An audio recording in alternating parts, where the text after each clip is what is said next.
Қайырлы күн, құрметті көрермендер. Біз қазір мемлекеттік тілде оқытатын Заречный жалпы білім беретін мектебінің жанындамыз. Бұл мектепте үндестік жобасы жүзеге асырылуда. Бұл жобаның мақсаты отбасы мен мектептің өзара іс-қимылын ұйымдастыру, ата-анамен белсенді жұмыс жасау. Жүзеге асыру туралы не айта аласыз? Сіз осы жобаның іс-шараларына қатыстыңыз ба? Иә, үндестік жобасын жақсы білемін, өте жақсы жоба. Бұл жобада әсіресе маған тимбилдинг және кофе морнинг деген жобалар ұнайды. Өзім жиі қатысып тұрамын. Өйткені менің 4-ші және 2-ші сыныпта қызым оқиды, сондықтан әрқашан бірге болуға тырысамын. Бағдарлама балалар мен ата-ананы қосу мақсаты қосу ғой, жаңағы балалардың немен айналысып жатқан мектеппен бірге үндестікте болу үшін арналған жоба деп ойлаймын. Өзіме ұнайды.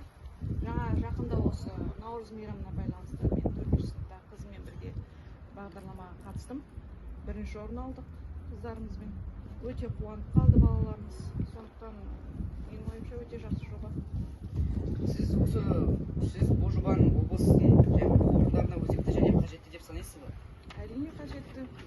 Ана мен бала, әке-шеше мен бала бір-біріне өте жақын болу керек деп ойлаймын. Осы қазіргі уақытта жұмыспенен көп жүріп алыңыздар балаларымызды осы уақытта айтылмаймыз. Немен, қалай, мектепте қандай тіршілікпен айналысып жатқанын білмейміз. Соған осындай жобалардың арқасында көптеген жағдайлар жасап жатыр мектепте.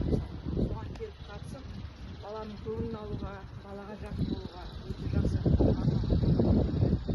керек жоба. Сізге мен сіздің барша сөздерге қосыламын. Сау болыңыз. Сәлеметсіз бе, сізде кәмелетке толмаған балалар бар ма? Иә, бар. Егер де болса, үндестік жобасы туралы естігенсіз бе? Иә, жинастырылған жоқ, бізде таныстырған. Сіз осы жобаның іс-шараларына қатыстыңыз ба? Иә, қатыстым. Маған қатты ұнады. Әсіресе кофе морнинг, тимбилдинг әдістері өте ұнады. Қазіргі таңда бұл жоба өзекті деп ойлайсыз ба? Біріккен жұмысымызды көрген балалар да дұрыс тәрбие алады деп ойлаймын.